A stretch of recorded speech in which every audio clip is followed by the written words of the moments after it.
Hola, hola, querido amigo, querido hermano. Qué alegría nuevamente estar en este canal para tener el estudio de la palabra de Dios, la lección de la escuela sabática. Estamos llegando prácticamente al final de esta lección. Estamos en la lección número 11. Esta lección ha llevado por título La misión de Dios, mi misión. Y en esta semana el título es Misión en favor de los no alcanzados, la segunda parte. Así que ya vimos la primera parte la semana pasada con la historia tremenda del apóstol Pablo testificando de Jesús en la ciudad más culta de la época, la ciudad de la filosofía, la ciudad del debate, de la sabiduría humana, de las humanidades, ¿no? La ciudad de Atenas. Y en esta oportunidad estaremos hablando acerca de otro rincón, otro aspecto que tiene que ser tomado en cuenta al momento de predicar el Evangelio. Pero antes, mis hermanos, les hacemos la invitación de siempre, ¿no? Para participar en las 5 preguntas claves de la lección de la escuela sabática. Usted puede entrar a través del Kahoot o puede entrar directamente a través de la descripción de este video y ahí tendrá 5 preguntas claves para consolidar su aprendizaje, para interactuar también con nosotros en este canal. Y si desea usar las 5 preguntas claves de Kahoot en su escuela sabática, también puede seguir las indicaciones y entonces va a poder usarla. Yo creo que va a ser una tremenda bendición para su iglesia. Entonces, el título de la lección, Misión en favor de los no alcanzados. Se habla mucho en esta semana acerca de la misión en las ciudades, en las grandes ciudades. Entonces, queridos hermanos, para eso nosotros queremos hablar un poco acerca de la vida en las grandes ciudades y sobre todo ver cuáles son las ciudades más pobladas de nuestro tiempo, ¿no? Vamos a colocar aquí entonces las ciudades más pobladas de nuestro tiempo. Bueno, en el quinto lugar de las ciudades más pobladas en el mundo actualmente, y además también la mayor ciudad, la ciudad más poblada en Sudamérica, es la ciudad de San Pablo, en Brasil. Tiene 22 millones de habitantes, 22 millones con 430.000, ¿no? Habitantes. Así que usted puede imaginar, esta es la gran ciudad de Brasil, no es la capital de Brasil, es posiblemente el centro financiero de Brasil, la capital económica de ese enorme país sudamericano, ¿no? Así que hay 22 millones de personas y está en el quinto lugar. Vamos a ver quién está en el cuarto lugar. Veamos, cuarto lugar de las ciudades más pobladas del planeta, una ciudad que se encuentra en Bangladesh. El nombre de la ciudad es Dhaka y esta ciudad tiene 22 millones 480.000 personas poblando esta tremenda ciudad allí en el Asia, ¿no? En el lejano oriente, en Bangladesh, que hace frontera con la India. Es una ciudad bastante grande, es una ciudad que cada día está modernizándose más también. Y vamos a ver entonces cuál es la siguiente ciudad. En el puesto número 3 de las ciudades más pobladas del planeta, puesto número 3 se encuentra una ciudad de la China con 28.500.000 habitantes. Es la ciudad de Shanghái en China. 28 millones. Impresionante la cantidad de personas que habitan en esa ciudad. Esta ciudad se caracteriza por un tremendo desarrollo tecnológico. Hay edificios realmente fastuosos que colocan a Shanghái en la primera línea de las ciudades más avanzadas en nuestro planeta. Shanghái en la India con 28,5 millones de habitantes. Vamos a ir al puesto número 2. Puesto número 2. ¿Quién se encuentra en el puesto número 2? Bueno, veamos. En la India. En la India, la ciudad de Delhi tiene 32 millones de habitantes. La India también es un país que últimamente está creciendo mucho en su economía y nos tiene 32 millones solamente en Delhi, ¿no? La India tendrá entre 900 y 1.000 millones de habitantes, solamente en la India. Pero en la ciudad de Delhi viven 32 millones de personas. Puedes imaginarte, prácticamente toda la población del Perú viviendo en una sola ciudad, ¿no? Que es la ciudad de Delhi en la India. Y vamos entonces ahora por la ciudad más poblada del planeta en este momento. ¿Cuál es la ciudad más poblada del planeta? ¿Cuál creen ustedes que es la ciudad más poblada del mundo? Bueno, vamos a ver, vamos a dilucidar este misterio. Se trata de la ciudad de Tokio, en Japón, con una población de 37 millones de habitantes. Es decir, más que toda la población del Perú reunida en una sola ciudad, la ciudad de Tokio, en Japón. También una ciudad tecnológicamente muy avanzada, una ciudad que realmente tiene todas las comodidades de una gran ciudad y todos los problemas de una gran ciudad también. Esas son las 5 ciudades más pobladas del planeta. Miren, comparando con estas ciudades que tienen tremenda población, ¿cómo queda nuestra querida ciudad de Lima, capital del Perú, que apenas tiene solo 10 millones de habitantes, ¿no? Si bien es cierto, es una de las ciudades más grandes de Sudamérica, pero bueno, está muy lejos de aquellas ciudades que hemos mencionado, ¿no? Que habla, por ejemplo, lejos, lejos de San Pablo, que ocupa el quinto lugar con aproximadamente 22 millones de habitantes, y bueno, muy lejos todavía de los 37 millones de la ciudad de Tokio. Entonces, Lima, Perú, tiene 10 millones de habitantes. Bueno, aún así, podemos considerar que Lima, pues, es una ciudad bastante grande y tendríamos que pensar, tendríamos que analizar cuáles son las razones por las que a las personas les gusta vivir en las ciudades. En la actualidad, más del 50% de la población mundial vive en ciudades. Este es un fenómeno relativamente nuevo, porque la mayor parte de la historia, los seres humanos no han vivido en ciudades, han vivido en el campo y se han sostenido con el campo. En cambio, desde un tiempo a esta parte, ya más de la mitad de la población mundial vive en grandes ciudades. Y eso representa grandes desafíos. Imagínate, ¿cómo es posible que hay una ciudad como Tokio, con 32 millones de habitantes, todos reunidos allí? Una porción muy pequeña de los habitantes de Tokio se dedica a la agricultura. Y sin embargo, todos tienen comida. Todos tienen desayuno, almuerzo y cena, ¿no? Por lo menos la gran mayoría de la población. ¿Cómo se produce ese abastecimiento de ciudades tan grandes como Tokio? Aquí mismo en Lima, 10 millones de habitantes, pero no es la gran mayoría que se dedica a la agricultura, ¿no? Es decir, se ha diversificado el trabajo de tal manera que una muy pequeña parte de la población se dedica a la agricultura y sin embargo hay alimento para 10 millones de personas en esta ciudad, ¿no? La ciudad de Lima. Así que hay ventajas y hay desventajas por el hecho de vivir en las grandes ciudades, mis hermanos. Vamos a ver primero las ventajas, ¿no? ¿Qué ventajas ofrece el hecho de vivir en grandes ciudades? Primero, una gran diversidad cultural.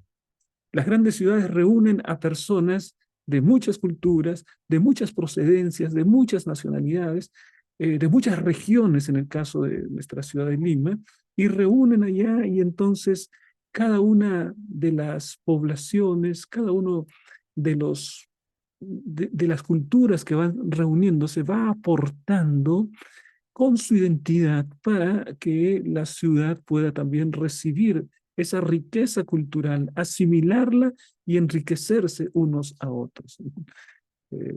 También podemos decir que una gran ventaja de vivir en la ciudad son las oportunidades laborales que se presentan en una ciudad. Bueno, las personas no están locas por abandonar el campo para venirse a una gran ciudad. Cuando quieren hacer ese trayecto es porque en su mente la idea está de poder superar sus expectativas, de poder mejorar su nivel de vida, de poder acceder a educación, de poder acceder a cultura, de poder acceder a empleos. Entonces es la razón por qué las grandes ciudades atraen a las personas que viven en el campo. Entonces, oportunidades laborales es una ventaja también de vivir en las grandes ciudades. Otra ventaja que resulta también muy importante del hecho de vivir en las grandes ciudades es la infraestructura. Hay grandes centros comerciales, hay grandes autopistas, hay edificios bastante grandes, hay el sistema de agua, de luz, que más o menos funciona mejor que en el campo, ¿no? Las personas también sienten que hay ventajas en relación con la infraestructura. Por otro lado, podemos hablar acerca de la oferta cultural, una cantidad grande de museos, de lugares para visitar, de presentaciones artísticas, de bibliotecas en las grandes ciudades, así que también muchas personas vienen por el aspecto cultural. Las más grandes universidades y las más prestigiosas universidades de un país están en las grandes ciudades. Por otro lado, en una gran ciudad tú puedes encontrar una tremenda diversidad gastronómica, ¿no? Sabemos, por ejemplo, que nuestra querida Lima, la capital del Perú, es la capital gastronómica de América, ¿no? Así he escuchado siempre. Y entonces, y parece que hace poco obtuvo un premio y esas cosas. Bueno, las grandes ciudades ofrecen la posibilidad de interactuar con diversos sabores, con el aporte de varias culturas, ¿no? Aquí en Lima, por ejemplo, los chinos, los árabes, la cultura indígena, los españoles, todos tuvieron grandes aportes para configurar una gastronomía con una identidad propia, ¿no? Que es la comida que encontramos en Lima. Servicios próximos, por ejemplo, tú necesitas eh, algún teléfono, inmediatamente puedes conseguir teléfono cerca tuyo, hay la luz, el agua, los servicios, o también servicios de sanidad, por ejemplo, servicios educativos, por ejemplo. Sé que las grandes ciudades ofrecen esa posibilidad, ¿verdad?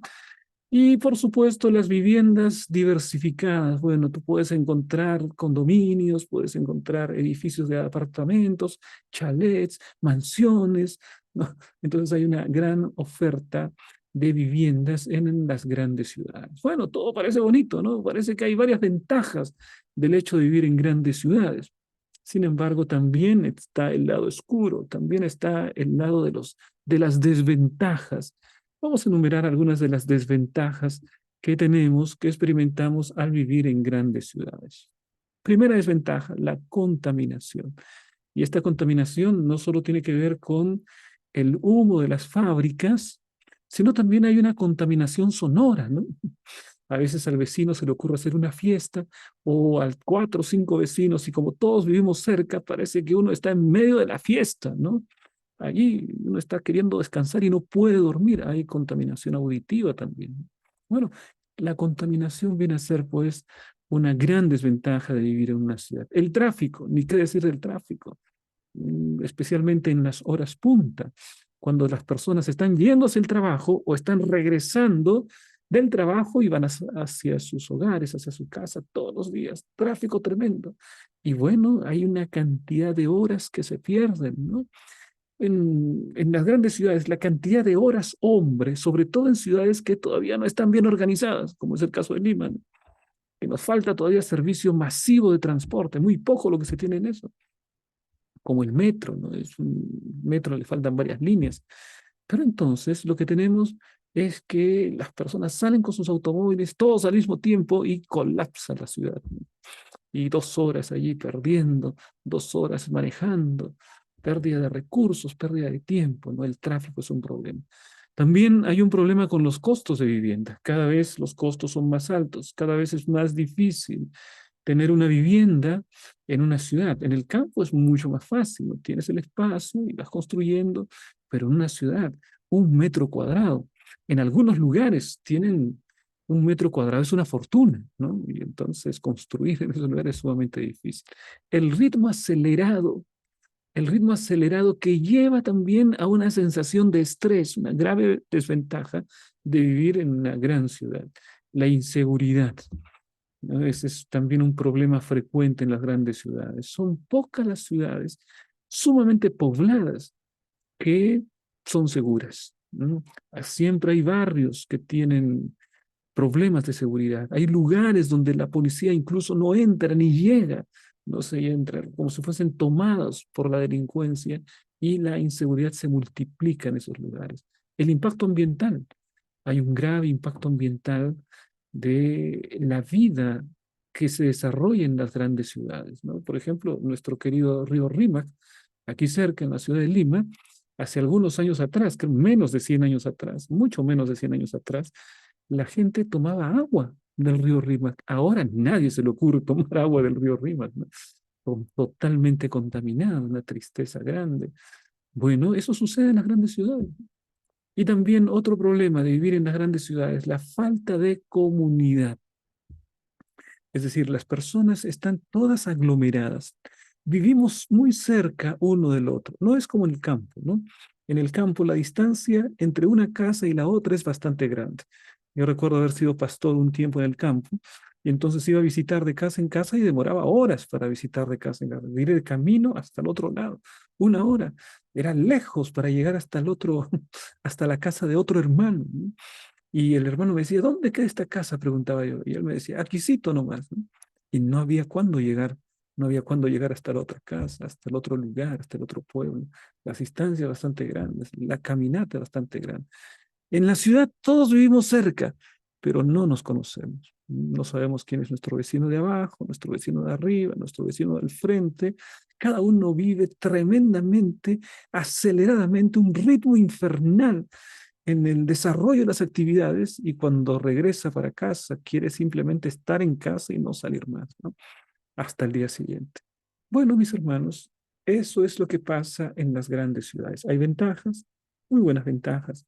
Hay desventajas, hay grandes desventajas, sin duda.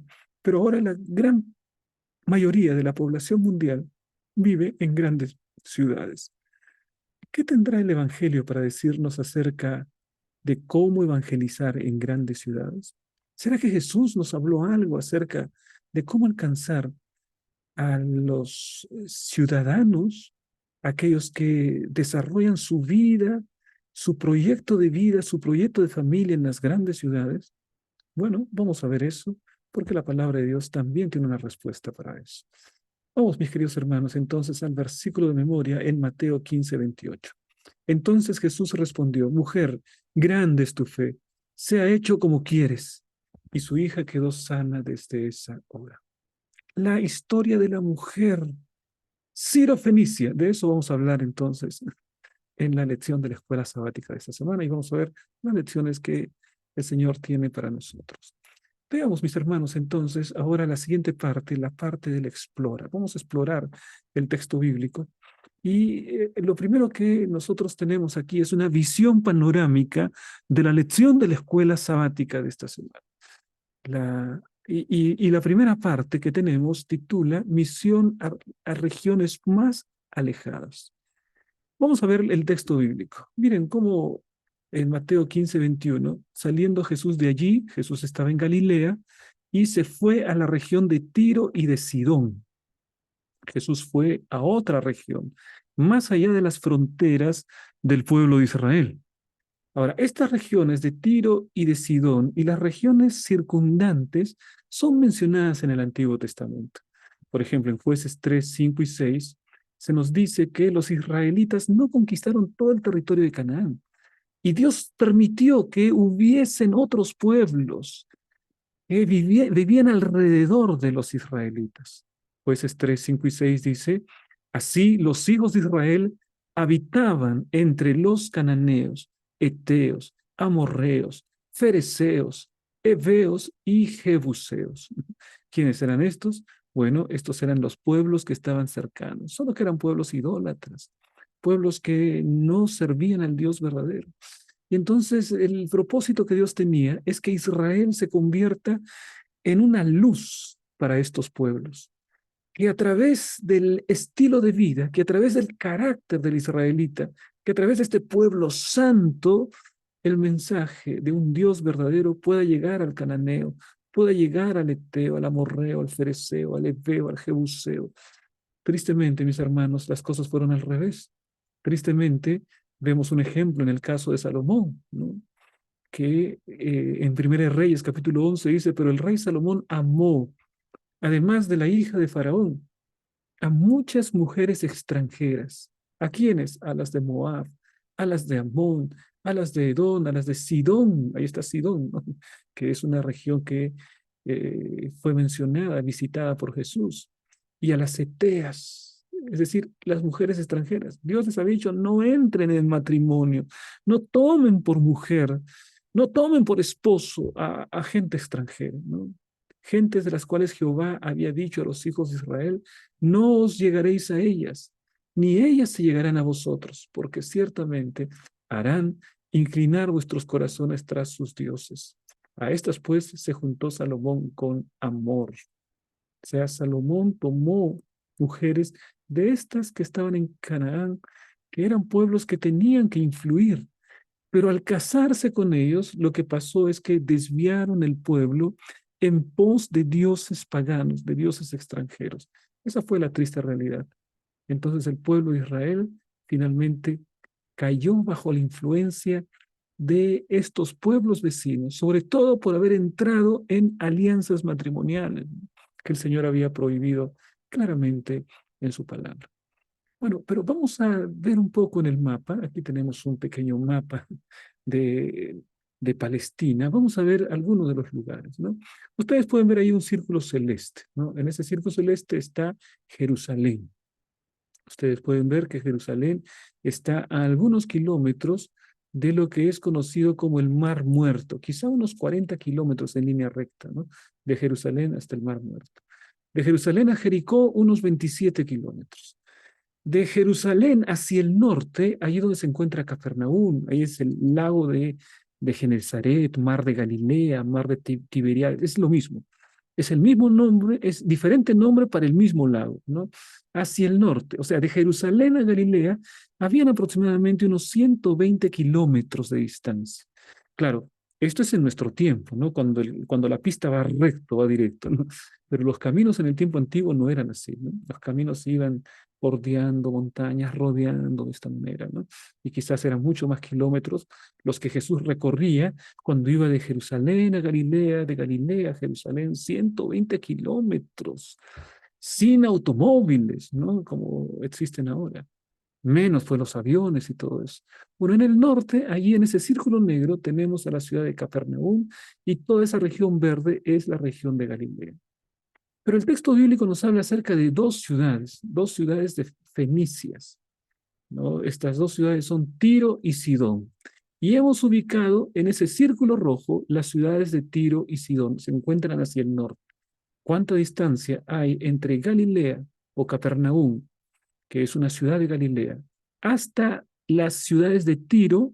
Bueno, hasta la ciudad de Tiro hay más o menos unos 40 kilómetros, ¿no? Y después hacia, perdón, unos 80 kilómetros, son entre Galilea y Tiro hay unos 80 kilómetros, y entre Tiro y Sidón hacia el norte hay unos 40 kilómetros.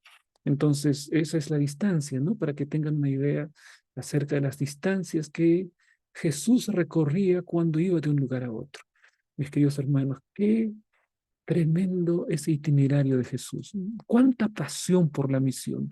Caminaba y caminaba en medio del desierto, cruzaba los valles, cruzaba las montañas para poder llevar su mensaje, para poder alcanzar a las multitudes. Y Tiro y Sidón eran ciudades, y allí habían pequeñas ciudades en diferentes lugares, y el Señor trataba de alcanzar a cada una de esas ciudades. También en nuestro tiempo, mi querido hermano, el Señor quiere alcanzar a las ciudades, ya sean ciudades grandes, ciudades gigantescas, ¿no? Mega ciudades, como son aquellas que hemos estado viendo al comienzo, ¿no? Tokio, Delhi, San Pablo, grandes ciudades, Lima, Buenos Aires, Guayaquil, ¿no? Ciudades, Santiago, grandes ciudades. El Señor quiere llegar a las grandes ciudades. ¿Y sabes cómo el Señor ahora quiere alcanzar a las grandes ciudades? Por medio de aquellos cristianos que viven en esas ciudades. O sea, somos llamados a ser el instrumento para alcanzar a aquellos que viven en la ciudad. Si tú vives en una ciudad, mi hermano, eres llamado para pregonar, para predicar el mensaje, para alcanzar a aquellos que viven en las ciudades, que son más del 50% de la población mundial. Entonces Jesús también en su tiempo mostró un interés especial por alcanzar a las ciudades. ¿Por qué? Porque en las ciudades estaban las personas. Y Jesús quería alcanzar a las personas. Y él no podía cumplir su ministerio sin alcanzar a las ciudades, ¿no? Entonces, esto es algo muy, muy importante. Vamos a ir entonces, mis hermanos, a esta declaración que encontramos. El misionero urbano, urbano quiere decir de la ciudad, ¿no? El misionero urbano adventista se enfrenta a muchos desafíos, entre ellos los relacionados con la salud y el medio ambiente. Eso pasa en las ciudades. Otros son el elevado costo de vida, es cara la vida en las ciudades, el racismo, la intolerancia, el nacionalismo y las restricciones a la libertad religiosa y de expresión. Las grandes ciudades tienen todo eso, ¿no? Sin embargo, a pesar de esos obstáculos, debemos trabajar por las ciudades. Hay un imperativo de trabajar por las grandes ciudades. Por eso, mis hermanos, que cuando nosotros vamos al Espíritu de Profecía, se nos dice que el abandono de las grandes ciudades puede ser hecho previamente, pero hay un momento específico en que el Señor nos dice que debemos abandonar las grandes ciudades, que es cuando se dé la ley dominical. Se da la ley dominical y allí debemos de ir de las grandes ciudades a las pequeñas ciudades. Y con el decreto de muerte de las pequeñas ciudades hacia los rincones de la tierra, los valles, los desiertos, ¿no? En la huida del pueblo de Dios. Pero mientras estemos en las grandes ciudades, hay mucho que hacer. Hay mucha gente que no conoce a Jesús. Hay mucho estrés, hay mucho sufrimiento, hay mucho llanto en las grandes ciudades. Hay muchas personas vacías, hay muchas personas ansiosas. Entonces hay una misión que cumplir ahora. Hay una misión que hacer en las grandes ciudades. Mucha gente. Jesús lo que hubiese hecho es, sin duda, ir al lugar donde estaba la gente. Y la gente está en las grandes ciudades de nuestro tiempo. Ahora, mis queridos hermanos, vamos a ir entonces cómo Él se interesa tanto por la gente, por las multitudes. Veamos alguna declaración aquí. Mateo capítulo 9, versículo 35. Recorría Jesús todas las ciudades y aldeas, enseñando en las sinagogas de ellos y predicando el evangelio del reino y sanando toda enfermedad y toda dolencia en el pueblo. Hay tres verbos que nos muestran el ministerio de Cristo. Y hay un verbo que nos muestra el movimiento, la estrategia de Cristo. Primer verbo dice ahí, recorría. Jesús recorría, Jesús iba en busca. Él no esperaba que las personas viniesen hacia él. Él buscaba a las personas donde ellas se encontrasen. Se encontraban en el trabajo como los pescadores. Jesús los encontraba en el trabajo. Se encontraban en una procesión como aquella viuda cuyo hijo había muerto y Jesús fue al encuentro de la viuda. Se encontraban en una ciudad como Capernaum y fue Jesús a Capernaum. Jesús iba al encuentro de las personas. Por eso dice, Jesús recorría todas las ciudades y las aldeas. Si Jesús estuviese en nuestro tiempo, sin duda estaría recorriendo las grandes ciudades, porque es allí donde se encuentran las personas. Es allí donde es necesario un mensaje de esperanza. Y Jesús, donde quiera que iba, transmitía ese mensaje. Pero hay tres verbos, mis hermanos, hay tres verbos en los que tenemos el ministerio de Cristo. Primer verbo, enseñar. Segundo verbo, predicar. Tercer verbo, sanar. Tres elementos fundamentales del ministerio de Cristo. ¿Qué es lo que hacía Jesús? Enseñaba, predicaba y sanaba. Enseñaba, predicaba y sanaba. ¿Qué significa la enseñanza? La enseñanza significa que Jesús lo que hacía era apuntar hacia el conocimiento, colocar el conocimiento de la palabra de Dios en la mente de las personas. ¿Qué significa la predicación? Que Jesús apuntaba a la transformación con ese conocimiento. Quería que la persona acepte, hacía llamado, mostraba el camino y les decía también, ¿no? Aquel que oye mis palabras y las hace, lo voy a comparar con un hombre prudente. Es decir, hacía un llamado Jesús cuando predicaba y también sanaba, ¿no? Señor Jesús también se preocupaba por el sufrimiento físico de las personas, físico y emocional, todo tipo de enfermedad, porque hay enfermedades físicas y también hay enfermedades emocionales. Así que donde quiera que estaba Jesús, esas eran sus tres acciones. Enseñar, alimentar el intelecto, predicar, alimentar el espíritu y sanar también el aspecto físico. Un evangelio integral. Ahora, mi querido hermano, nosotros somos llamados a continuar el ministerio que Jesús hizo cuando estuvo en esta tierra. Por lo tanto, la iglesia tiene que actuar en esos tres aspectos, en la enseñanza, en la predicación y en la salud. Enseñanza, predicación y salud.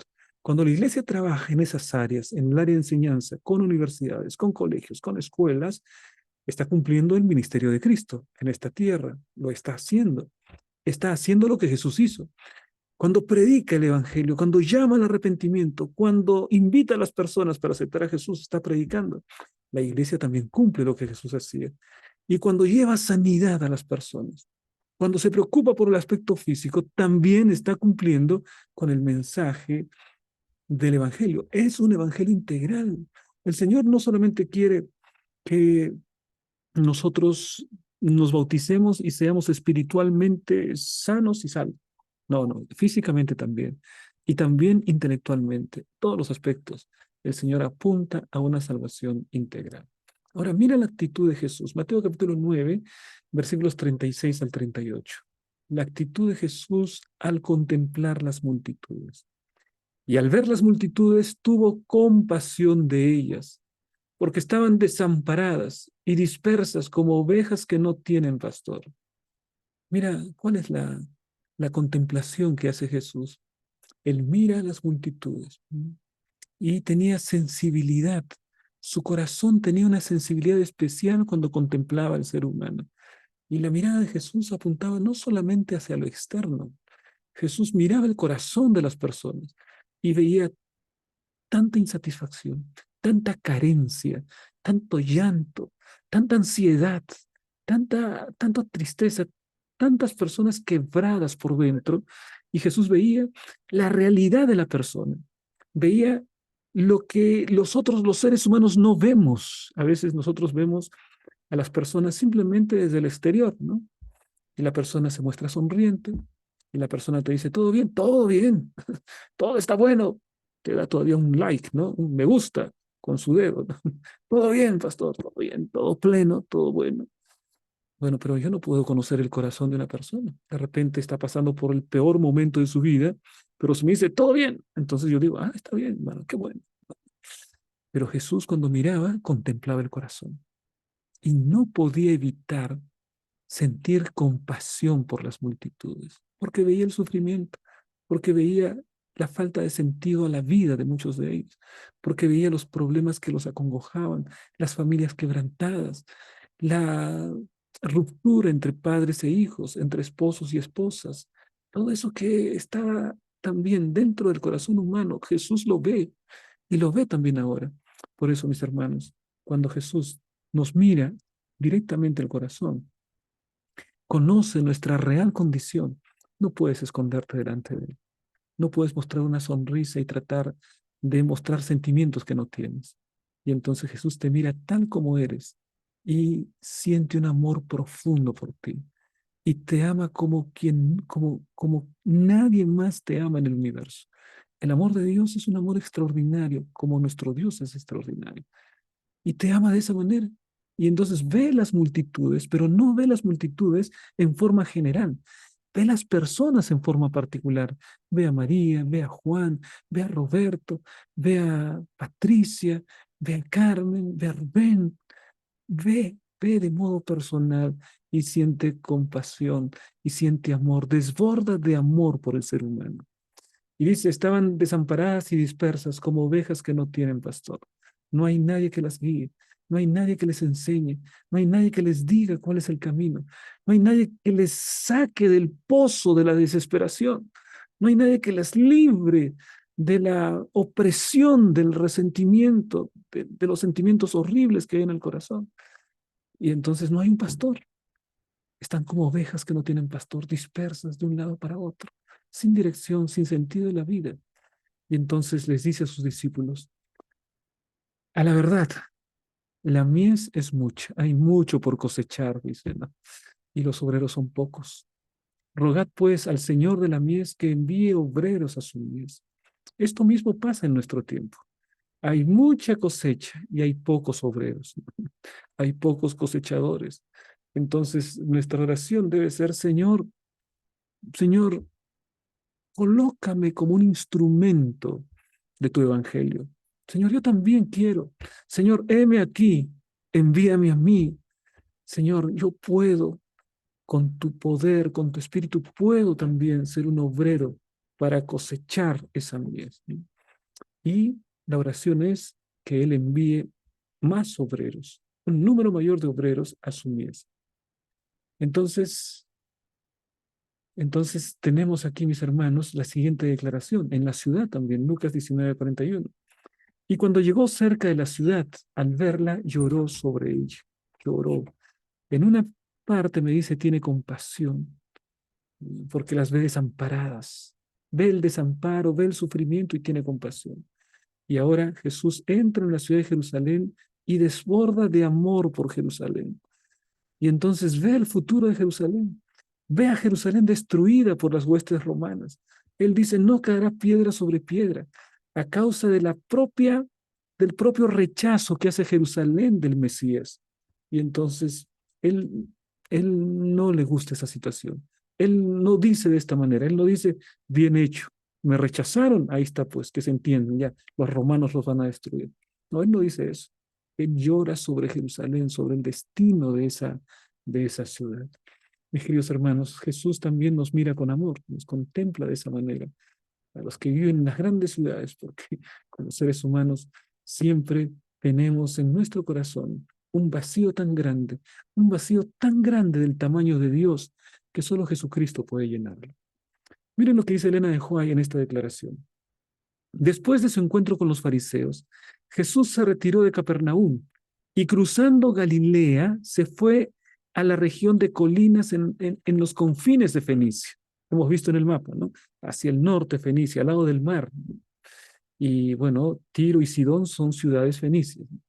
Mirando hacia el oeste podía ver dispersas por la llanura que se extendía abajo las antiguas ciudades de Tiro y Sidón, con sus templos paganos, sus magníficos palacios y emporios de comercio, y los puertos llenos de barcos. Estas ciudades estaban frente a los puertos, ¿no? Y Jesús llega a estas ciudades. Jesús no visitó muchos lugares en el extranjero. Esta es una de las ciudades que visita el extranjero, Tiro y Sidón, ¿no? Y esto nos muestra que Jesús también quería alcanzar a aquellos que no fuesen judíos. Miren, vamos a ver, mis hermanos, entonces, qué es lo que sucede en Tiro y en Sidón, ciudades fenicias, que se encontraban a unos 80 kilómetros de Galilea. Tiro, entre Galilea y Tiro hay aproximadamente unos 80 kilómetros de distancia. Y entre Tiro y Sidón, hacia el norte queda Sidón, hay otros 40 kilómetros más, ¿no? Todo eso recorría Jesús. Iba allí y en los pueblos iba recorriendo todas las aldeas y los pueblos, pero tenía un destino. Me voy a Tiro y Sidón para compartirles el Evangelio. Ahora, ¿qué fue lo que sucedió aquí? ¿Mm? Una historia sorprendente. Mateo 15:22. Dice, y he aquí una mujer cananea que había salido de aquella región clamaba, diciéndole, Señor, hijo de David, ten misericordia de mí. Mi hija es gravemente atormentada por un demonio. Ahí viene una mujer cananea, una mujer de esa región, de Tiro, de Sidón. Y entonces llega, ¿no? Y su corazón está desbordante porque es una mujer que tiene un horrible problema, tiene una hija atormentada por un demonio. Mis hermanos, los que somos padres, ¿no? Podemos entender la tremenda preocupación de esta mujer. Seguramente buscando de un lugar a otro, desesperada porque no había quien solucione el problema que tenía y aprehensiva con su hija, preocupada por ella, ¿no? Y entonces en cuanto escucha hablar acerca de Jesús, va y lo reconoce. Algún conocimiento tenía de Jesús, porque le llama Señor Hijo de David. Tenía un conocimiento pequeño, pero ese pequeño conocimiento le bastó para ir a la presencia de Jesús. Mi querido hermano, no necesitas tener un gran conocimiento. No necesitas saberte toda la Biblia o saber toda la doctrina. No necesitas saber toda la profecía para ir a Jesús. Lo que necesitas es ir a Jesús así como te encuentras. Esta mujer, de la manera como estaba, con el poco conocimiento que tenía, con el corazón apretado porque su hija estaba atormentada por el demonio, va y busca al Señor Jesucristo. Y ella tiene una decisión firme. Mira cómo el Evangelio de San Marcos nos presenta esta historia. Es una historia que está en Mateo, está en San Marcos. Ahora, hay una diferencia. Mateo es un libro escrito para la mentalidad judía. El Evangelio según San Mateo, los destinatarios originales son gente con mentalidad judía. Es escrito para los judíos. Pero el libro de Marcos no. El libro de Marcos originalmente es escrito para extranjeros, para gentiles, para griegos, ¿no? Entonces, de allí es que hay ciertos énfasis que tiene Mateo que nos revelan la preocupación por mostrar a Jesús como hijo de David. Por ejemplo, Mateo nos presenta que la mujer dice Jesús, hijo de David, porque este libro tiene el propósito de mostrar a Jesús como hijo de David, ¿no? Porque es un libro para los judíos, y los judíos entendían que el Mesías era hijo de David. Pero en Marcos capítulo 7 encontramos la misma historia, pero con detalles adicionales. Vamos a leerlo.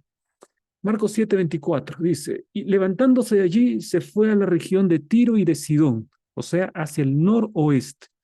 Y entrando en una casa, no quiso que nadie lo supiese, pero no pudo esconderse. Quería Jesús pasar desapercibido, pero la gente inmediatamente, ¿no? Había escuchado de la fama de Jesús, porque una mujer cuya hija tenía un espíritu inmundo, es la misma mujer de Mateo 15, luego que oyó de él, vino y se postró a sus pies. La mujer era griega y sirofenicia de nación, o algunos dicen sirofenicia de nacimiento, dicen otras versiones. Y le rogaba que echase fuera de su hija al demonio. Es esta misma mujer. Pero mira que en Mateo a esta mujer se la presenta como una mujer cananea. Bueno, toda la región es cananea. Pero en Marcos se presenta a esta mujer como griega y además sirofenicia. Qué interesante, ¿no? Puede ser que esta mujer, por los orígenes, por sus padres, por la familia, tenga nexos con los cananeos, con los griegos, ¿no? Y entonces así podemos explicar por qué Mateo dice la mujer cananea y Marcos dice la mujer griega y sirofenicia de nacimiento, ¿no? Pero también miren, qué interesante. Cuando Mateo habla acerca de esta mujer, la llama mujer cananea. ¿Mm? O sea, de los pueblos circundantes. Está diciendo que era una mujer extranjera, pero dice que es cananea. Los judíos vivían muy cerca de los cananeos, ¿no? Pero cuando Marcos relata esta historia, para un público predominantemente griego y gentil, ¿de qué manera la describe esta mujer? La mujer era griega, dice, era sirofenicia. Impresionante, ¿no? El propósito de Mateo es que los judíos puedan entender que los cananeos, sus vecinos, tienen que escuchar la palabra de Dios. Ahora, cuando Marcos escribe para un público griego y gentil, les dice, mira, el mensaje también es para los griegos como tú. Esta mujer griega también se presenta, griega como tú, sirofenicia de nacimiento, seguramente como tú. También el mensaje es para ti. Está tratando de personalizar el mensaje para que la persona lo tome directamente como para él mismo, ¿no? Para su corazón. El mensaje también es para los griegos. Jesús también busca a los griegos. Jesús también fue hacia los de Sirofenicia, ¿no? La región que Jesús estaba visitando. Entonces, eso hacía que los gentiles se identificasen con esta mujer. Pero vamos a ver que la manera como Jesús aborda a esta mujer es bien diferente de lo que Jesús hace en otros lugares, en Israel preferentemente. ¿Qué fue lo que sucedió? Vamos a ver la historia, pero antes vamos a leer esta declaración, ¿no? En Marcos 7, la audiencia de Marcos, conformada por gentiles, tendría una respuesta diferente de la de Mateo. Los gentiles no tenían la misma experiencia que los judíos con los cananeos, por lo que se identificarían con esta mujer griega sirofenicia de nacimiento. Se identifican ella, ¿no? Porque son griegos, ¿no? Jesús curó a uno de los suyos. Jesús se acercó a una griega. Para los gentiles, esta mujer era una madre entrañable que estaba preocupada por la condición de su hija y quería que el maestro la sanara más allá de su origen étnico y nacional. También mucho llanto, mucho dolor hay entre los griegos, pero Jesús también se acerca a los griegos. Su misericordia y su gracia se extiende más allá de la nacionalidad, más allá de la raza. En la condición humana, tal como está, el Señor se acerca para ofrecer su presente de salvación y su esperanza de vida eterna.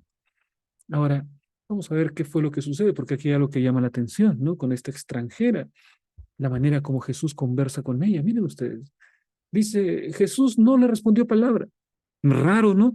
Porque esta mujer, que era una mujer extranjera, le había dicho claramente, hijo de David, le había mostrado cuál era su necesidad y le había dicho, mi hija sufre gravemente, Señor, eres mi única esperanza. Hijo de David, escúchame. Seguramente ya, tratando de llamar quizá un poco a los gritos, tratando de llamar la atención del Señor Jesucristo. Mira lo que pasó. Pero Jesús no le respondió palabra. Entonces, acercándose a sus discípulos, le rogaron, diciéndole, despídela, pues da voces tras nosotros. Qué diferente la actitud de Jesús. Uno no se lo espera, ¿no? Porque Jesús siempre está con los brazos abiertos para recibir a las personas. ¿Por qué Jesús actuó de esta manera? No le respondió palabra. Parece que no se interesaba por la condición de esta mujer. Parece que no se interesaba por la hija de esta mujer que estaba gravemente enferma. ¿Por qué Jesús se muestra de esta manera? Querido hermano, en la palabra de Dios siempre vamos a encontrar que Jesús tiene amor por todos los seres humanos. Pero una de las características de Dios es que tiene conocimiento pleno de las cosas. Y entonces el propósito de Cristo, al actuar de esta manera, es ofrecer una oportunidad para que se revelase, para que se muestre la fe de esta mujer. Es decir, Jesús conocía el espíritu que habitaba en el corazón de esta mujer y sabía que ella iba a perseverar. La trata con indiferencia, no como un mensaje para ella, sino como una oportunidad para que ella muestre el tamaño de su fe y para que los discípulos puedan ver el tamaño de la fe de esta mujer, que era una mujer extranjera. Mira, cómo los discípulos al comienzo creen que Jesús está actuando como tendría que actuar, ¿no? Porque Jesús no responde y los discípulos están viendo a Jesús y entonces dicen, eso está bien. Evidentemente, todo judío no tiene que tocar a una mujer extranjera, entrar en la ciudad, no. Nosotros somos un pueblo especial, somos descendientes de Abraham. Allá los gentiles, ¿no? Allá los griegos, no, nada que ver con ellos, ¿no? Y entonces dicen, Jesús está actuando como los judíos actuarían, con el propósito de mostrar cómo esta mujer que tenía tanta fe en su corazón iba a actuar como los discípulos no esperarían, ¿no? Iba a actuar de una manera tremenda. Entonces los discípulos viendo a Jesús dicen, no está bien, así es como se tiene que tratar a estas mujeres extranjeras, ¿no? Despídelas, Señor, ya nos está dando voces tras nosotros, está molestándonos, está incomodándonos. No me importa su hija, no me importa su condición, no, ella es una extranjera, yo soy un judío, ella no merece que tú le prestes atención, tú tienes que prestar atención solamente para los judíos. Es decir, ese era el pensamiento de los discípulos, ¿no? Pero lo que Jesús está haciendo es creando una oportunidad para que la mujer muestre su fe. Mira lo que dice allí. Él le dice a la mujer, ¿no? Respondiendo dijo, no soy enviado, sino a las ovejas perdidas de la casa de Israel. Mira, Jesús le está creando una atmósfera para ver la perseverancia de esta mujer.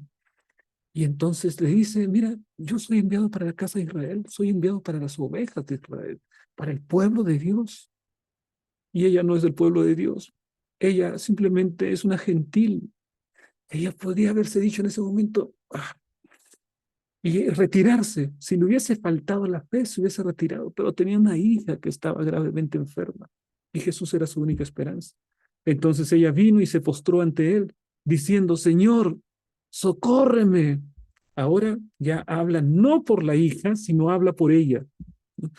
¿Cómo va a ser mi vida si mi hija la tengo así? No puedo ser feliz. Al principio habla de la hija como su mayor necesidad y ahora le dice, no, Señor, soy yo, socórreme. Y entonces ahora vienen las palabras de Jesús que pueden considerarse las palabras más duras que Jesús le dice a un ser humano. Aunque Jesús dijo palabras duras a los fariseos, por ejemplo, ¿no? Pero aquí a alguien que lo busca le dice palabras duras. Mira lo que dice aquí. Respondiendo, él dijo, no está bien tomar el pan de los hijos y echarlo a los perrillos. Está diciendo, ¿quiénes son los hijos? Los judíos. ¿Quiénes son los perrillos? Los gentiles. Y entonces dice, yo he venido para la casa de Israel. Con ellos es mi trabajo. Para ellos es el pan. Entonces, no es bueno que yo dé el pan que le pertenece a los hijos, yo se las dé a los perrillos.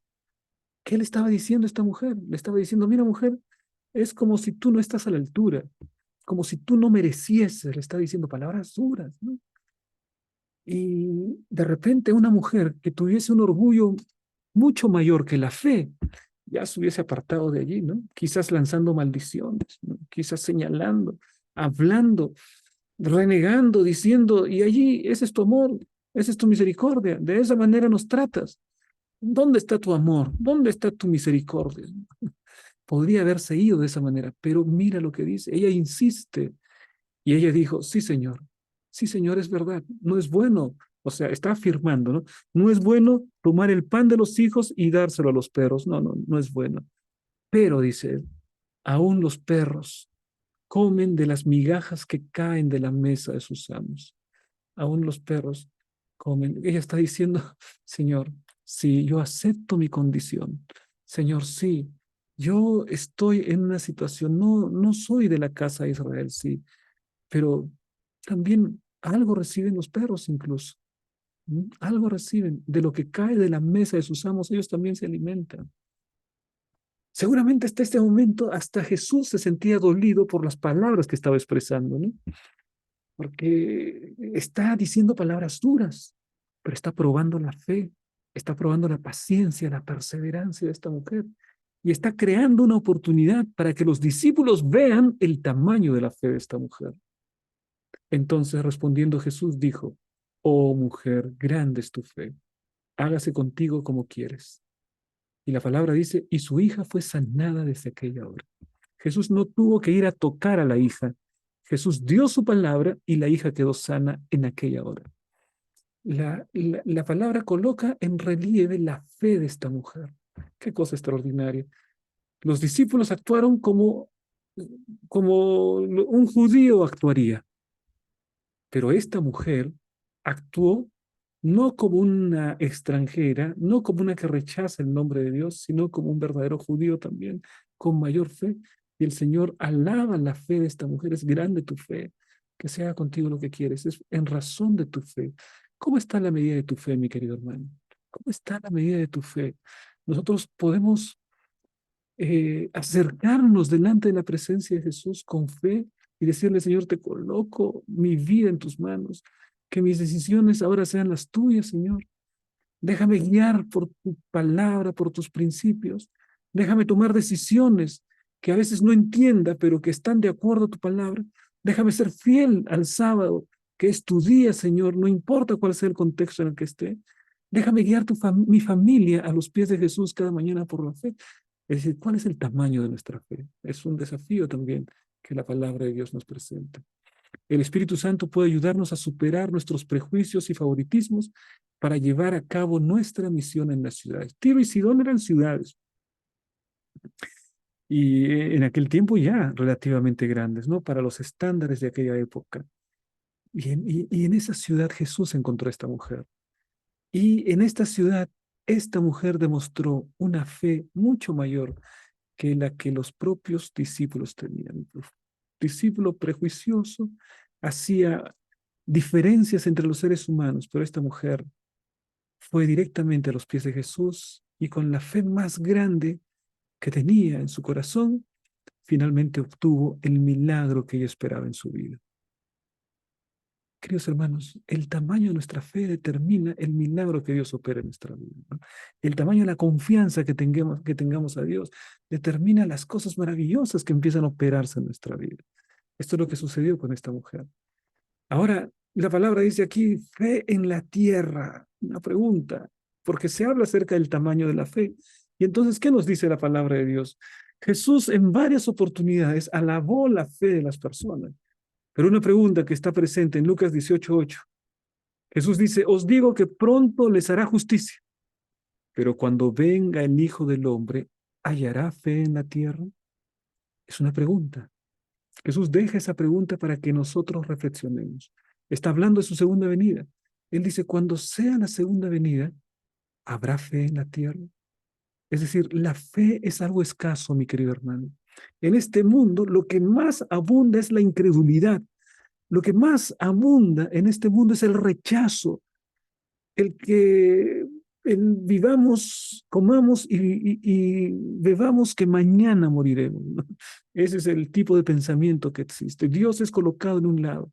Los grandes filósofos de este tiempo, había un hombre llamado Friedrich Nietzsche, filósofo que hasta ahora es estudiado en diferentes lugares, de gran influencia. ¿Cuál es la frase clave de este hombre? Dios ha muerto. Esa es la idea de este hombre. Y entonces hay otros como Karl Marx que habla que Dios es un invento, que el hombre creó a Dios a su imagen y semejanza. Y entonces la incredulidad está extendida. Entonces la gente está perdida porque no encuentran un fundamento. Mientras no haya fe, entonces no hay un fundamento. Pero ya esto lo anticipaba Jesús y decía, en el tiempo que el Hijo del Hombre se manifieste, ¿habrá fe en la tierra? Lo que está diciendo es que la fe es un recurso muy escaso. Así que si tú tienes fe, mi querido hermano, es una cosa muy valiosa, porque cuanto más escasa es una cosa que nosotros queremos, más valiosa la consideramos. Queremos fe, pero la fe es escasa en el mundo. Y si tienes fe, es algo valioso. Cuida, mi querido hermano, el tesoro de la fe. Y entonces en Mateo 8:10 se habla acerca de cómo Jesús alaba la fe de las personas. Al oír esto, Jesús se maravilló y dijo a los que le seguían, de cierto os digo que ni aún en Israel he hallado tanta fe. Es el centurión, ¿no? Luego, en Marcos capítulo 2, versículo 5, al ver Jesús la fe de ellos, dijo al paralítico, hijo, tus pecados te son perdonados. A los 4 amigos que llevaron a este hombre y lo subieron por el techo para que esté en la presencia de Jesús. Al ver la fe de ellos, la fe es la llave que mueve los mecanismos celestiales. Y Mateo 8:26, Él les dijo, ¿por qué teméis? ¿Por qué tienes miedo? ¿Por qué tenéis miedo, hombres de poca fe? Jesús sabe medir el tamaño de la fe, ¿no? Hay hombres de poca fe, hay hombres de gran fe, hay mujeres de gran fe, hay mujeres de poca fe. Entonces dice, ¿por qué tenéis hombres de poca fe? Es en el momento que los discípulos están en la tormenta, ¿no? Entonces levantándose, reprendió a los vientos y al mar y se hizo grande bonanza. Jesús estaba en el medio y ellos estaban desconfiando, estaban temerosos. ¿Por qué tienen miedo? Hombres de poca fe. Estoy yo en el control de la situación. Estoy yo dirigiendo este barco. Parece que se va a hundir, pero no tengan miedo. Estoy yo. Y en el lugar donde yo esté, jamás se podrá hundir. Donde está Jesucristo, podrá zozobrar, podrá soplar los vientos, pero jamás se hundirá. Y eso es lo que nos muestra. Se levanta y reprende los vientos y al mar y se hizo grande bonanza. Todo se aquietó. Mi querido hermano, tenemos ahora los desafíos, los desafíos para esta semana. Desafíos que cada semana la lección de escuela sabática ha presentado. Primer desafío. Abre tu corazón en oración, pidiendo una mayor porción de fe con la cual compartir tu amor por aquellos que están cerca y lejos.